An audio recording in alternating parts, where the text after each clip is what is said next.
Diplomacy Light Broadcast.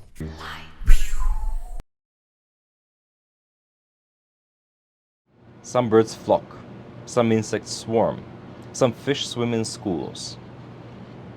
That is, they congregate in huge groups that move together. These are examples of collective behavior. Swarm behavior is the collective motion of a large number of autonomous agents, which need not be biological.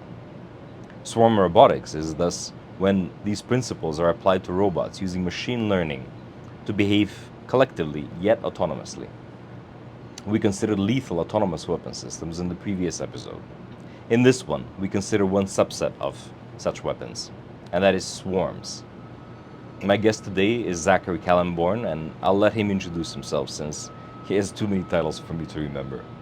Little bit excessive number of titles, but I'm a policy fellow at George Mason University, a research affiliate at the University of Maryland, the START Research Center.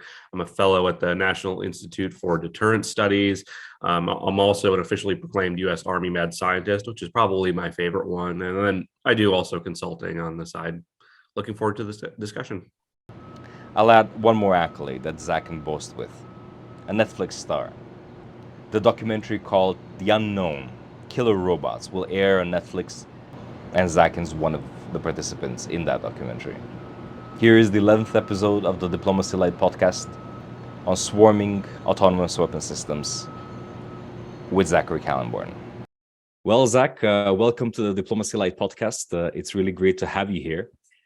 When you and I met, I was chairing the G on Laws, the group of governmental experts on lethal autonomous weapon systems, and you had approached me with a concern, and this concern was exactly the topic of our conversation today: swarms.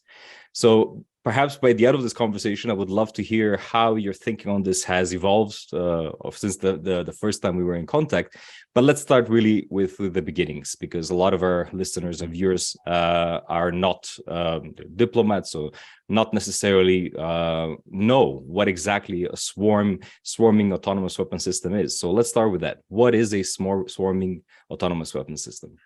Yeah, sure. So, when people hear drone swarm, they kind of start thinking about, like science fiction, like something on a Star Trek, thousands of drones kind of flying around and just blowing everything up in some fanciful fashion. But the reality is swarms are relatively simple. Like a drone swarm really is just a system where drones communicate and collaborate with one another to accomplish a shared objective. And that's really all it is when it comes down to it. That isn't necessarily all that complicated. We may just have a bunch of simple aerial drones that are, say, coordinating a search over an area. Not super complicated. But at the higher end, you might even have some of those sci-fi-like capabilities. India, for example, is interested in building swarms of potentially up to 1,000 drones that all operate autonomously and have that communication and collaboration. What's more, those swarms may even operate across multiple domains at once. The Naval Postgraduate School, for example, is looking at, okay, what happens if you build hundreds of thousands, if not millions of drones operating in air, on the surface, and even undersea, all interacting together at once. And the unfortunate reality is this technology is here now. Back in May 2021, Israel actually became the first country in the world to use an actual drone swarm in combat. Relatively simple, just a couple dozen or so drones that searched out and relayed information about the location of Gazan terrorists to, take orders from other military folks who attacked them. So it wasn't a lethal autonomous weapon here, but it was, in fact, a swarm. And this is the interesting thing about it that you mentioned, that, the different domains. I think that for many people, and especially, people have seen now during New Year's celebrations or different kind of events, they see a swarm of drones, creating some kind of an image, etc. So the image is now there. Perhaps a few years ago, if we were talking about this, but I think that still for most, the image is of an aerial drone. But that's not necessarily the case, is it? I mean, they can be used on water, on surface, on air, underwater, in space even. So yeah, what are the possible uses that you've seen and even that have been deployed?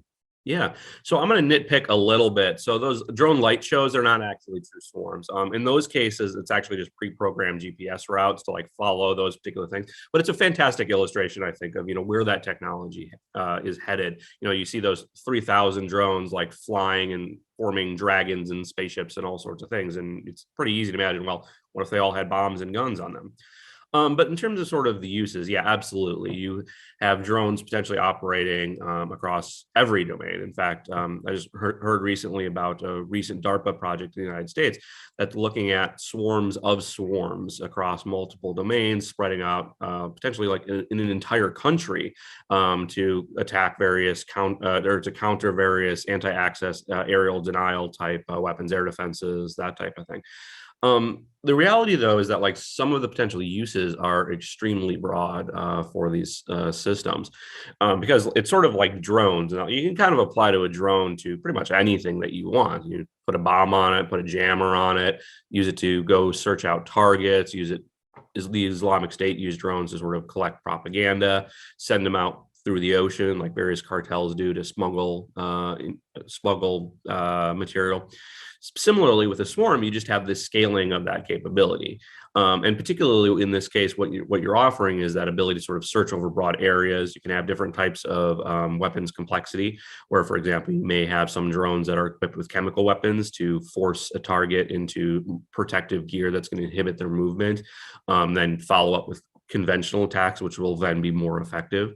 So theoretically, you can use it for a broad array of purposes. Some of the ones that are potentially concerning, or not potentially concerning, are quite concerning, are looking at attacks on anti-personnel type attacks, as well as generally use of autonomy, of course, because to select and engage targets. Because, of course, we know, as activists have, I think, rightly been pointing out for years, that there's a lot of brittleness when it comes to some of these machine vision systems in particular, where even a single pixel change can cause the system to believe that, a stealth bomber is actually a dog. So, what happens if you have 1,000 of those drones that all have that same brittleness? And not only are they, have that individual potential to create concern, but what happens if they're communicating and sharing that information, where a single mistake may, say, propagate throughout the entire swarm, where instead of one drone makes a mistake, you potentially have collective errors with all 1,000 or 10,000 or 100,000 of those drones all potentially making an error. That's potentially quite concerning. Thanks for making the distinction between the drones that are making the different kind of light shows, etc., which are the old way of programming things, right? Like you program this to do that, and they go into this position and that position. And I think that a good image for us to understand what exactly we're talking about is really kind of schools of fish or flocks of birds or ants, even, leaving. And these are good examples of the different ways that they can coordinate, right? Like, I mean, there's the possibility of kind of direct signaling. We have like a basketball player kind of, yelling, "I got the rebound," right? Like something like that, and then everybody kind of backs off. The others know, the forward or the center is getting the rebound. There's kind of co-observation where there is that kind of possibility of seeing what others on the same side and perhaps of the adversaries are doing. The possibility as well of really changing the environment, right? Like, what are other ways, and is there some that are more suitable for certain domains and others for other domains, or how is this developing over the years? Yeah, so that's something, states are still trying to figure out, because it's a relatively nascent technology. Which of these swarms are sort of more effective versus less effective, I think is an open question. Like, I think in some cases, it would talk about like swarms for, say, like logistics. I don't really see all that much value in the actual swarming itself. Like, okay, you could deliver pizzas everywhere, but like, I guess that can be useful, but like you can do that relatively easily with just, manned craft. The advantage, I guess, is that like you can do it in more difficult to access territory. But point being, I don't see a huge advantage. But more broadly, I think there's quite a few domains where swarms could be incredibly significant. One of the ones that I find somewhat worrying is particularly in anti-submarine warfare. At least in the United States, much of the second strike nuclear deterrence, the survivable nuclear forces to prevent sort of a bolt from the blue decapitation type strike, are heavily based on submarines and the notion that your submarine is going to hide in the massive vastness of the ocean. So any ability to sort of increase that ocean transparency can potentially be quite destabilizing. And so that's a potentially scary application of swarms where I think the technology would be quite effective, where you sort of have massive swarms of drones sort of swimming throughout the ocean, deploying and analyzing various sensor data using artificial intelligence to either like search for potential these submarines, or even using artificial intelligence sort of process what is undoubtedly like a huge mass of data that's going to come through to try to find like, subtle signals of like, okay, a submarine is over there, that type of thing. And so, although I'm skeptical that we would actually get like truly like visible oceans where like, we can see every submarine at every moment at any kind of time, like I think that's sort of silly. But, even if you have a real significant increase in the likelihood of being able to find and detect those submarines, that's potentially quite concerning. Now, there's also some nuance there where swarms are a little bit more difficult to operate under the ocean because the ocean doesn't propagate electromagnetic signals as well. So the communication between the drones is a little bit harder. Folks are finding ways around that using like GPS buoys, that type of thing. But point being, like, I think that's an application where there's potentially some really broad strategic effects. The other couple of the other domains that I think are kind of concerning as well are sort of using drone swarms as a weapon of terror, both by sort of authoritarian regimes as well as by terrorist actors. For an authoritarian regime, one can imagine pretty easily how a swarm could be very effective, even if it is sort of has these brittleness and makes these mistakes. We know, for example, Saddam Hussein, for part of his rationale in having chemical weapons, was a way to sort of intimidate the Kurdish minority population, as well as sort of intimidate Iran to prevent going back to some of the earlier wars. One can imagine how a swarm might be quite useful in that sort of context. The authoritarian regime makes a threat to spread a swarm everywhere that is able to look at ethnic indicators, like physical indicators that suggest one belongs to a particular group, even if it can't actually do that all that well. Folks don't actually necessarily know that. So there's sort of that claim and that fear that comes around with it. And one can imagine sort of, okay, let's release this swarm of 1,000 drones into like, a city, and we're going to search and identify these targets. And even if it doesn't work terribly well, it may be effective as sort of a way to sort of intimidate that population. Likewise, I think, it's pretty concerning how might terrorists use these systems. From like a countermeasure standpoint, one of the challenges that you get with swarms is that dealing with a large number of drones. Like most of the counter drone systems on the market are not equipped to handle multiple drones at once. In fact, some of them, they literally cannot detect multiple drones at the same time. So for a terrorist, what that means is that like you can potentially overwhelm some of these defenses. And depending on the target, even if you shoot down, or if 19 of your drones get shot down, but one actually makes it through, that could be quite significant. Imagine an attack on a world leader, for example, where, you just the terrorist just sort of bombards that world leader with a whole bunch of drones. If even a single one gets through and manages to kill the, president or prime minister or wherever, that's a, world changing event potentially. So I think those are some of the domains that I think are particularly concerning. Can you deconstruct for us some of the different models of command and control that are used? Yeah, so that's one of the interesting things about swarms is that like there are different sort of ways to go about like how you actually control the swarm. Now I should caveat that I'm not super versed on like the actual technical details, so I'm going to be talking a little bit more of like sort of a higher level. But the challenge is like, okay, we have 1,000 drones. Like, how do you actually manage and maneuver like all of that? And the reality is, like a human being, when you have so many drones, you can't do that, right? Because you just have way too many that you can't monitor the 1,000 feeds, you can't make 1,000 decisions on what exactly is going on. So some of the ways they do that is sort of design it within the programming. And so there are different particular command and control structures that you end up getting in. So you may have, for example, a single drone, like a main drone that say propagates information to a number of subordinate drones. Say, okay, you guys go over here, you guys go over here, you do this, you do that type of thing. So there's sort of a leader follower type structure. And you may have that at like multiple levels, right? So you may have like one sort of leader drone that takes the very high level sort of command and control. Like our mission is to go over here and blow up tanks or whatever.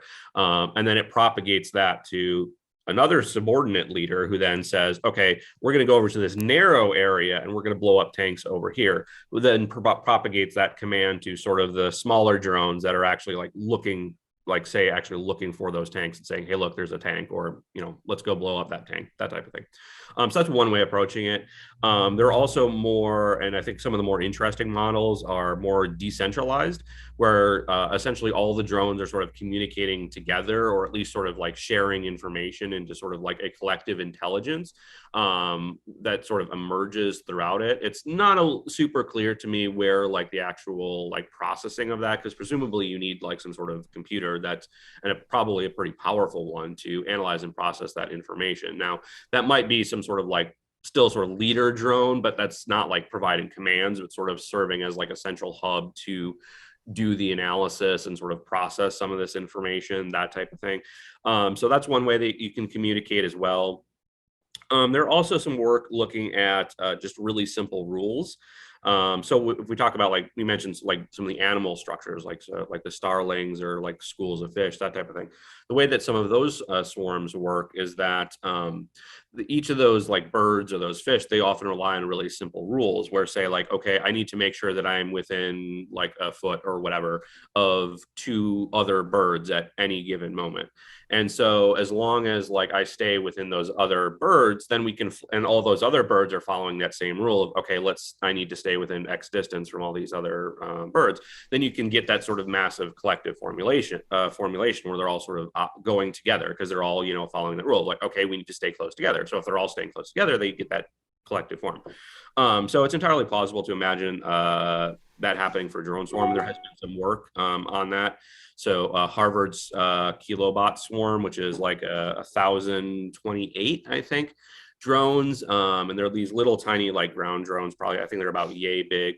And they spread across like a laboratory table and they form little shapes. Like I think it like spells out the word like kilo or like makes letters and that sort of thing.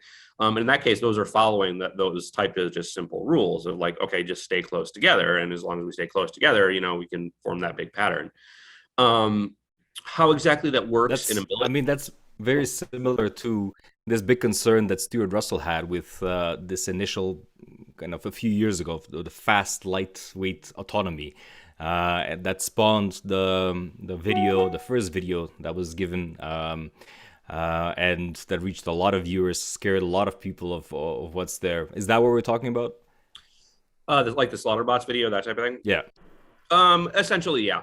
That certainly is one scenario where you sort of have a bunch of, I don't recall in that particular case, like what the sort of command and control structures were, but certainly that's a potential case where, you know, each of these drones are outfitted with some sort of like facial recognition to identify particular targets. You know, of course that the video is a little bit sensationalized, right? Like, you know, it's plausible that terrorists could have that level of capability. And I think, you know, terrorist use of swarms is very concerning. But that's, you know, a very far one where, you know, terrorists can get facial recognition. They can do all these autonomous things. For a state, though, I think that's an entirely plausible thing. The challenge, of course, you know, there is you get the facial recognition challenge of like, okay, you also need a whole bunch of training data to do that. So it'll work well if you're trying to assassinate a bunch of like political figures whose, you know, face and likeness are everywhere, or maybe someone like me, because I do a bunch of podcasts. So, you know, maybe this will be in some future terrorist training data to blow me up for whatever reason. So, you know, there'll be difficulties there, but like, you know, recognizing, is this a human, and blow a target up autonomously? Oh, no, that's absolutely doable. And, you know, certainly well within state capabilities. This is hints at one of the things that I think that we did well in the GG, and that is addressing the legality of it. So there is Article 36 of Additional Protocol of the Geneva Conventions that mandates all contracting parties to conduct a review of new weapons or acquired weapons of their legality. Now, some countries are not party to it, but still do them nonetheless.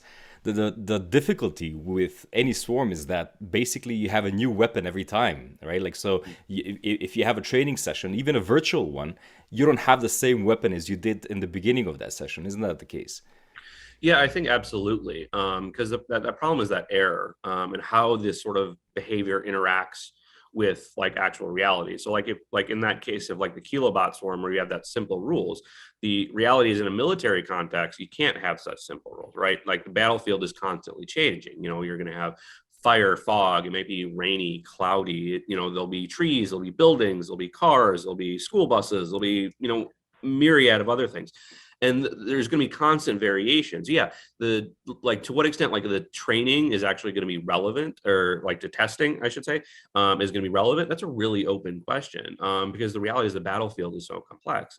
And with swarms, the big concern that you have is that there's so many potential avenues for error, because not only again you have those the individual autonomous error of like, okay, I'm going to misrecognize something, but you have that collective error of how that swarm operates together, and how does it share information, how does it work together as a unit. That makes, you know, doing that testing and being sure that like, is this going to do what I want it to do, a real open question. Within, again, the conversation that we had in Geneva and that is still going on, obviously the GG on laws, it happens within a framework, which is an international humanitarian law framework. So within that normative legal framework, there are principles, and they are really tools to help us address some of the possibilities of illegality, you know, distinction, proportionality, precautions in attack. And especially the first two, distinction and proportionality. There are those who say, you know, autonomous weapons in general, and let's see if this also is the case for swarming autonomous weapons, but that the potential is there for autonomous weapons to be better at recognizing who are combatants and who are not combatants, and to really just address combatants. So making that distinction. Do you think it is possible to go into that direction where even an autonomous weapon, specifically swarms, can better distinguish between combatants and non-combatants, can better make decisions on the battlefield, and can better implement those principles of distinctions, of proportionality, of precautions in attack? I think it's theoretically possible. That said, you know, I tend to be one of the types of folks that I find it hard to say like, okay, something is not theoretically possible ever, especially when it comes to technology, because technology's, you know, been evolving over the past so many years that like, yeah, sure, it's theoretically possible. But I think when it comes down to the sort of those like making machines more ethical in the short term, at least, or I suppose medium to foreseeable future, I guess, I think the problem is that sort of muddles a little bit of a distinction that like folks are talking about like slightly different things. Like, I think it is accurate to say that artificial intelligence can improve targeting and can ensure that like the bullet or the bomb hits the target that it is designed to do. And in that way, I think it is good for a humanitarian perspective. So there was a case recently in Iran where Israel allegedly used a artificial intelligence powered sniper rifle, or I think it technically was a machine gun, to assassinate a Iranian nuclear scientist. And they did so while the guy was like in his car driving around a mountain range, sitting right next to his wife that was like 6 inches away. And they killed the guy without having any harm whatsoever to his wife, who was like 6 inches away. And I think part of why that worked is because they were using that artificial intelligence to improve the targeting and very precisely hit exactly who they want. But that engagement aspect is, I think, different than the targeting aspect, and that whether the autonomous system can decide, that is that, you know, that nuclear scientist. Now, in that case, you know, I'm sure they were using like facial recognition or something where they actually have tons of data to train it for that particular guy. But, you know, as a general speaking, like generally speaking, you're not going to have that. And so I think that's sort of separating that targeting versus the engagement aspect, I think resolves much of that debate, where I think both folks have a point there, and that yes, the engagement might actually improve, but you don't need to give autonomous control in order to get that benefit of engagement, right? You know, it may be a human saying, okay, kill that person, blow that thing up, and just the AI is making sure that like, okay, yes, it's absolutely that thing that you said we should blow up. So I think that way. I think there are some plausible arguments, you know, the like, okay, machines aren't emotional and they don't have to take the same risks. You know, I think there's some aspect to it. But I think the problem is like it's the risks and the brittleness, at least at the moment, are so high that it ends up sort of weighing those out. Especially because, you know, in a military context, like ultimately there's only so much risk a system can take. As the systems become fancier and they become more exquisite, like you don't want to waste the massive $1 million, $10 million system that you just built. Like you're going to protect that, like you're trying to accomplish a military objective.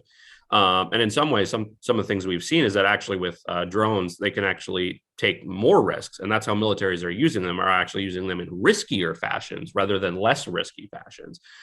We've seen that, for example, because drones are generally considered less escalatory, states have been more willing to sort of use them in conflict because they're less concerned if this thing gets shot down or blown up. There's no person there. So it's not going to have the same like escalatory spiral effects on the conflict.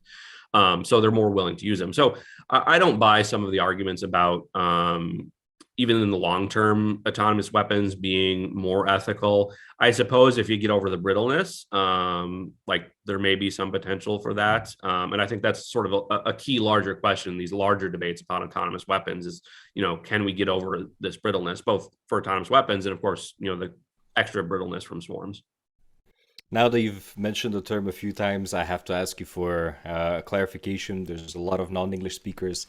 Can you, because I think it's a very important concept in artificial intelligence in general, the idea of brittleness, that machine learning is brittle, that it can really focus on a very narrow area. But can you give us a little bit more insight into both the concept of brittleness and how it applies into autonomous weapon systems, swarming autonomous weapons?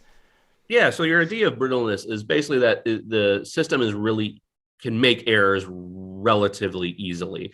So, the way some of these artificial intelligence work, at least at the moment, with some of this machine learning and like deep neural networks, that type of thing, is that it's using large amounts of training data to recognize one object from another. Like a machine doesn't have any intuitive sense at all of, say, what's the difference between like an apple and a tomato. It only knows that distinction because it gets fed, potentially millions of images of that apple or the tomato that says this is an apple, this is a tomato, that sort of thing.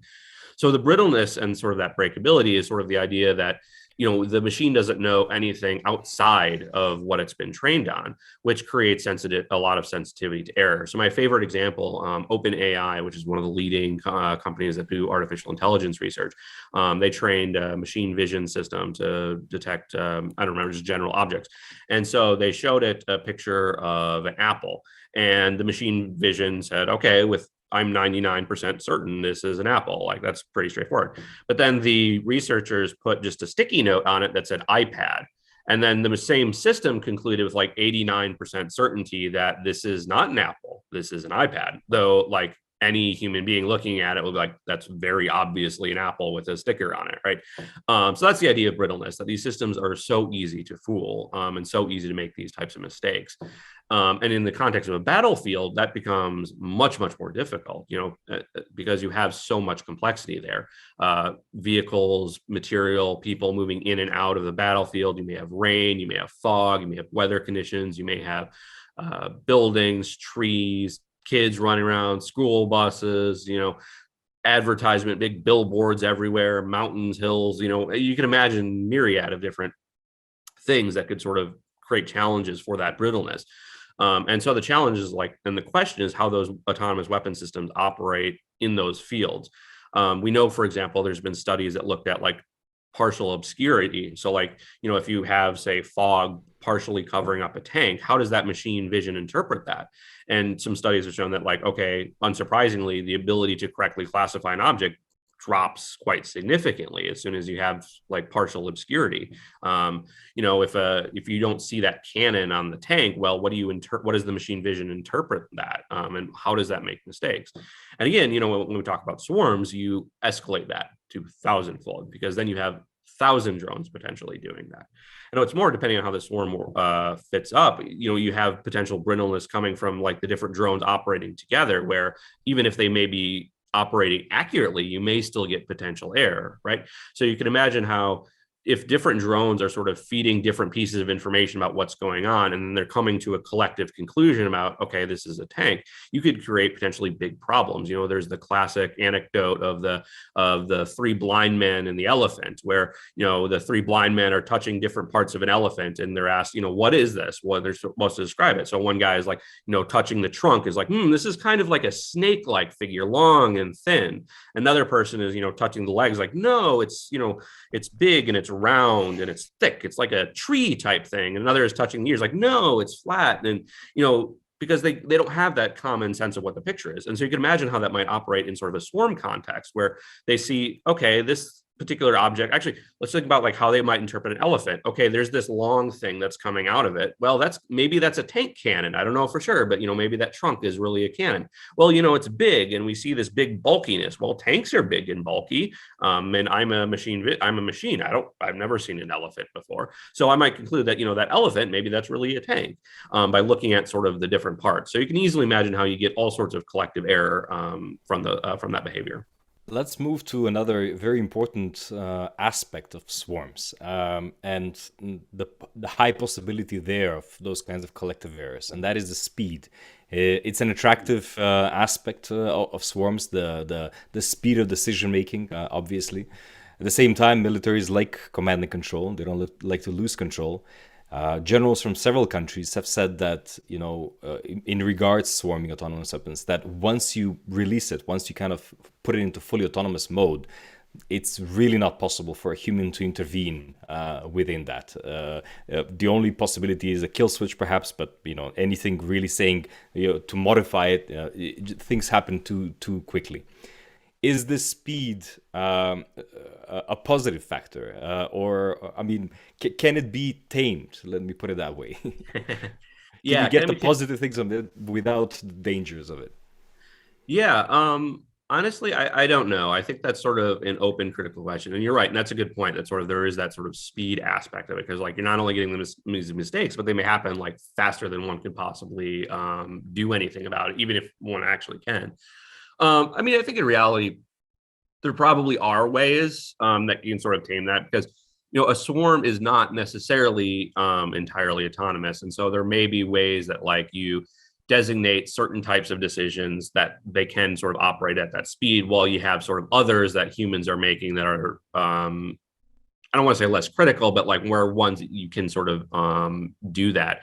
But the problem is like how that works in practice, I think, is potentially going to be really, really tough, just because of like the sheer amount. So like, okay, let's say like, the swarm is fully autonomous except for targeting and fighting decisions. Like, okay, blow this target up. That part still has a human control. And so it's not technically an autonomous weapon.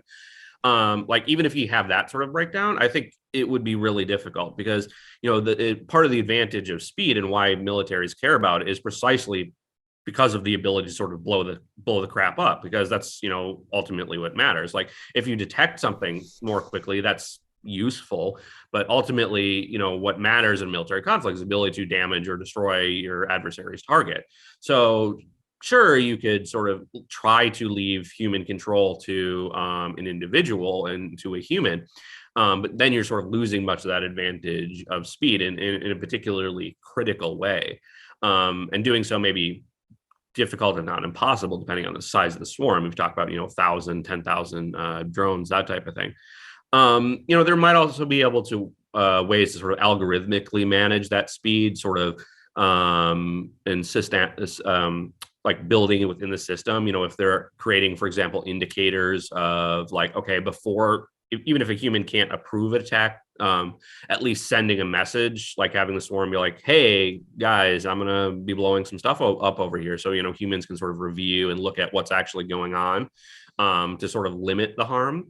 Because, one of the, I guess, positive advantages for swarms is that because even though they have that same brittleness, they also have so many different elements to them. So, if one drone makes a mistake, it's plausible that, a human recognizes, we're heading in a bad direction here. Stop. Let's make this, prevent it from actually happening.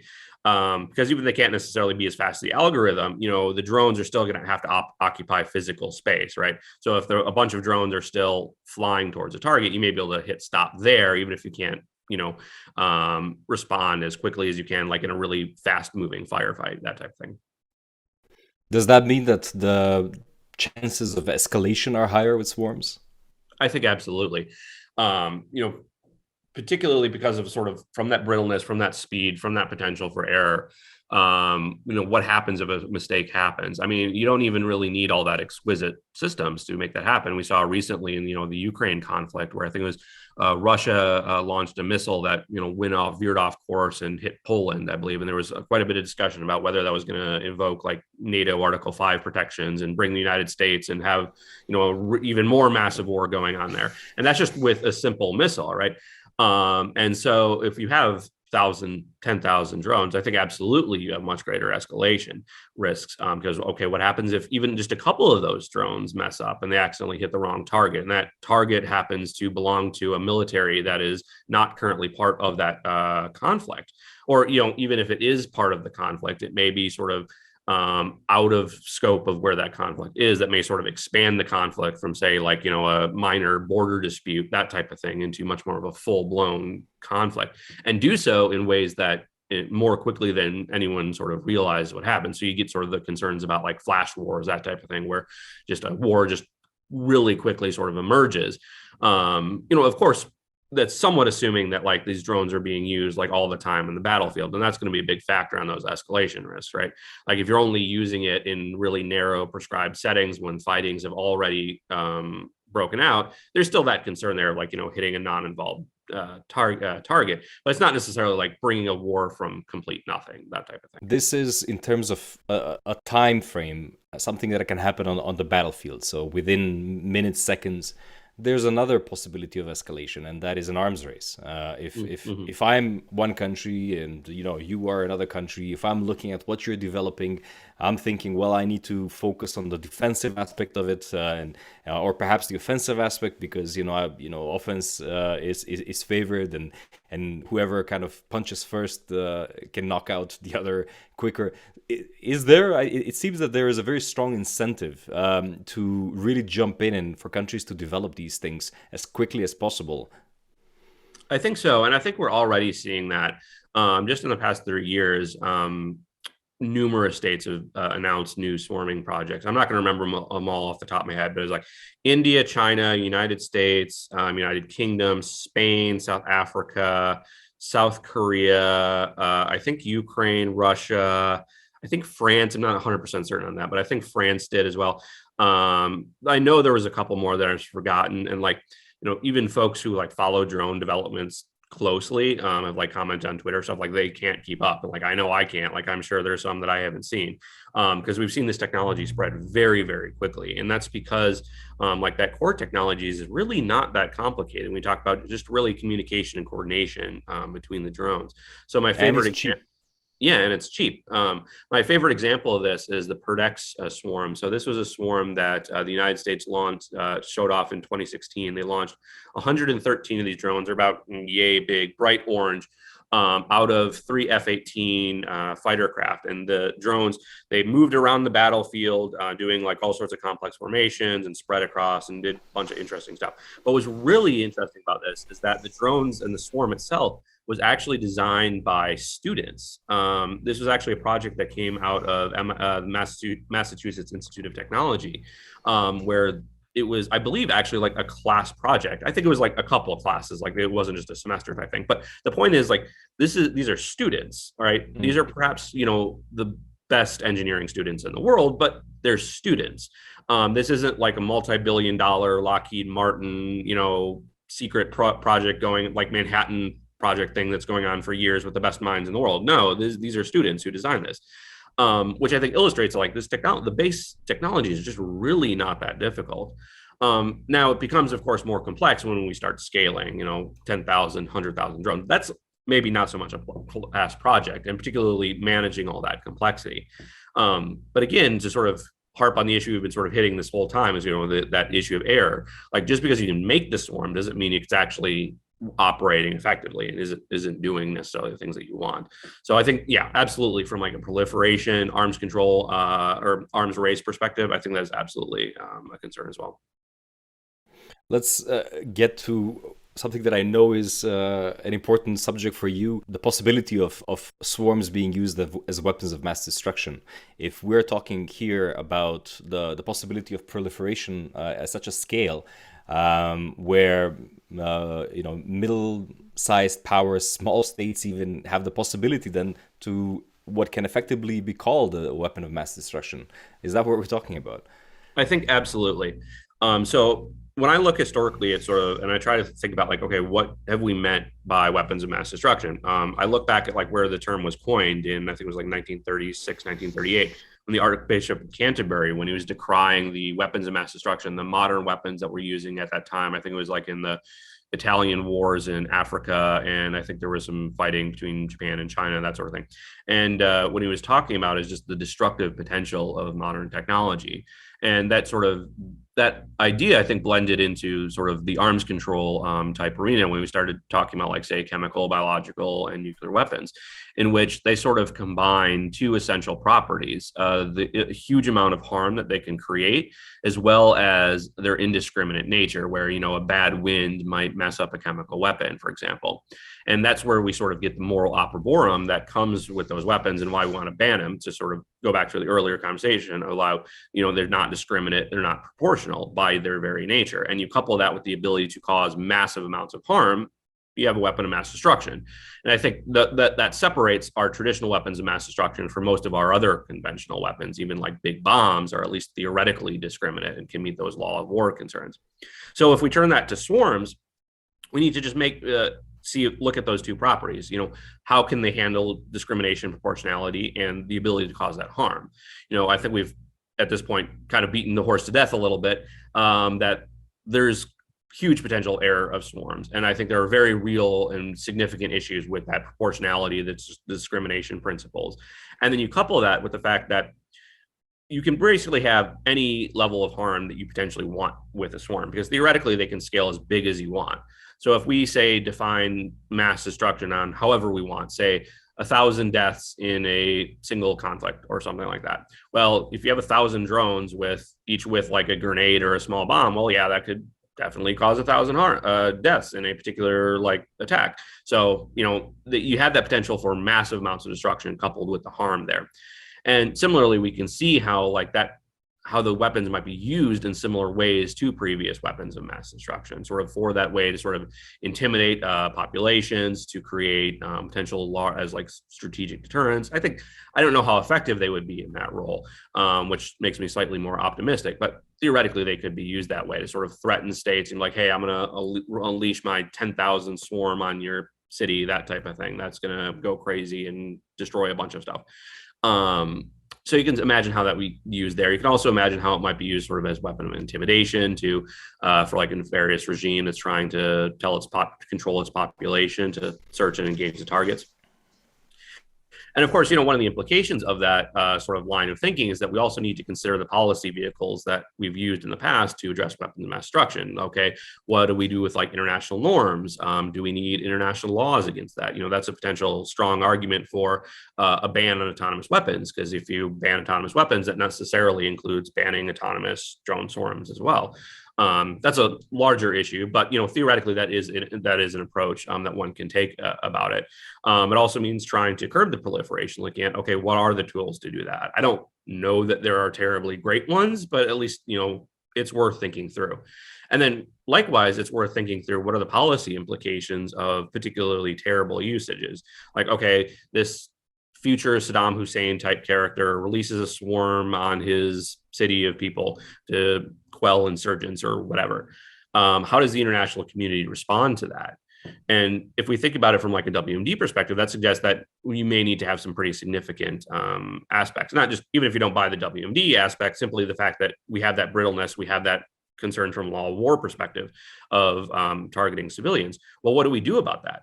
We've seen like with chemical weapons usage, that's been a significant red line to potentially deal with military intervention, diplomatic sanctions, economic sanctions, all sorts of involvement in the conflict. Does that the appropriate mechanism if a drone swarm is used in a horrible way. I mean, I think it's definitely worth considering. And of course, it's going to depend a little bit on the context of where it's used, how it's used, and all the politics that go into it. But looking at those types of mechanisms, I think are absolutely appropriate when it comes to swarms. I think a very good way to illustrate this as we approach our concluding part is an aircraft carrier. For a very long time, an aircraft carrier has been really the one of the biggest aspects of manifestation of power. Only the US has a double digit of them, basically. Even the very big military powers have one, two, some none. Right now, a country has developed an aircraft carrier for drones out of a simple reused shipping fishing boat, right? Like it's repurposed it to that, I think it was carrying cargo. Another that you just reported of, I saw it. You shared it, where the UK is using a fishing boat as a mothership for. So I mean, you can really repurpose old boats for uses that previously have been major aspects, very expensive aspects of projecting power, and that should be a source for concern, I think. I think absolutely. And actually that tees up a broader issue that I find really interesting with swarms is, one of the things I've seen, and I suspect you've probably seen as well, in the GGE discussion, not suspect, I'm sure, is that, many of the great military powers have tended to be the ones who've been a little bit more obstructionist and sort of moving forward some of the policies. I'm a little bit sympathetic to some of those concerns personally, but I think swarms are actually one area where you may be much more likely to actually get great power support for some of these concerns about limiting autonomous weapon risks. In my conversations with folks at the U.S. Department of Defense, many of them are very, very concerned about swarms and what that means for their military power. Because, many of these military powers, what they see not only sort of that destructive potential, but they see that simpleness that this technology is spreading so quickly, and that some of these smaller states who may not have major military capability, that they can use swarms as an asymmetric weapon where they can field much greater capability. And that's particularly scary, like for the United States, because many of our weapon systems, sort of like the aircraft carriers, they're big, they're expensive, they're exquisite. We spend $100 million, $1 billion or whatever making these systems. And they're really fancy and sophisticated. But if I can blow that system up with a bunch of cheap, crappy drones, that's potentially majorly offsetting a lot of American military power. So there are folks who are very, very concerned about that from purely a military standpoint. I'm sure some of them are also concerned from the ethical concerns as well. But I think that aspect of swarming and that risk that they pose to great powers may also be an opportunity within these broader discussions on autonomous weapons to actually get some of these great powers, maybe not endorsing full-throatedly, a complete ban on autonomous weapons, but they may be more willing to sort of come to the table and negotiate, potentially more limited treaties, or at least building some international norms and engaging more fully with non-proliferation type discussions globally, which, that could be a good thing. I would agree with you. I think that it's one of those aspects that can really move the discussion. I mean, the first thing is really to keep the major military powers on the table. I think a very dangerous development can be if they're not there. And I think that this is one of the main arguments for keeping this momentum within the Geneva format, within the CCW format. We've started along the GG itself, and again, this addresses just one category of what we're talking about. Conventional weapons, and within an IHL framework. We haven't talked about, even in this conversation, about strategic weapons. And that's a completely different kind of consideration. But within that, I think that we've been very agile, very flexible. I think that each time that there's been an issue, definition, we've gone around it, characteristics. We've developed, guiding principles. We've developed a normative and operational framework. We've agreed to develop that as well further. And I think that gives really a very strong framework of where to go next. At the end, you can put a title on the document, and it can be an additional protocol, it can be a new treaty, it can be a General Assembly resolution, it can be different things. But the format is there, the elements are basically there, and there's a lot of work that has been done. Again, legal weapon reviews and the countries that are the furthest ahead by interacting, they're revealing, they're communicating where they are. So even if it, for instance, with swarms, if there is a danger of some developments, there can be a workshop, there can be a side event during those meetings, and they can share that because they know that they don't want an adversary to make, it's an interesting thing. You don't want the adversary to make those mistakes, because if you are in a situation of battle with them, their mistake can cost you. You can engage in a war, in a flash war, without intending to do so. So I think that a lot has been done. Still a lot of possibilities to do, and I think that you're right. Swarms and other similar things are a way of doing it. I think we've started to do that as well recently in really dividing it into what is possible to be regulated, what is not yet ripe for regulation. Fully autonomous, for instance, it's a loaded term to begin with, but I mean, if we agree, okay, fully autonomous, that's not something where we want to go. What that means, okay, well, let's see what that means exactly. But even in that discussion, I think that there's a lot of value. Yeah, I think that absolutely. And I think that's definitely somewhere we need to go. Like, this is hardly the debates about autonomous weapons. They're hardly the first debates that, we've had about arms control. And looking at some of the lessons there, and at least for me, one of the lessons I take, like looking at historical efforts, is sort of that importance of sort of risk and separating, okay, what are the things that we're actually really worried about from what are things that, maybe aren't very big of a deal. Like we see that within like the Chemical Weapons Convention, for example, where you have different schedules of chemicals, like, okay, these ones are really only used for chemical warfare, and like sarin, VX, and we need to worry about these other things like chlorine. Like, yeah, they're concerning, but they're used so often in industry, they're like, maybe it's not a big deal. And I think using some of those types of approaches that we've found successful, and learning from the diplomatic historians and the folks who work on these issues in all sorts of contexts, I think could be really, really useful. Because ultimately, what are the things we're really concerned about? Like, it's sort of that risk to civilians, and that risk to sort of international humanitarian law, and like figuring out where those places are, I think, is really critical. Last question, Zach, and basically where we started off with, and that is, how has your own thinking evolved since you first kind of faced up to this issue, you first kind of read or whatever it was? How has your thinking and your concern about swarming autonomous weapon systems changed? Are you more concerned? Are you less concerned? So I actually don't think my concerns have changed really all that much. It's more refining the details, getting a better understanding of how these swarms work.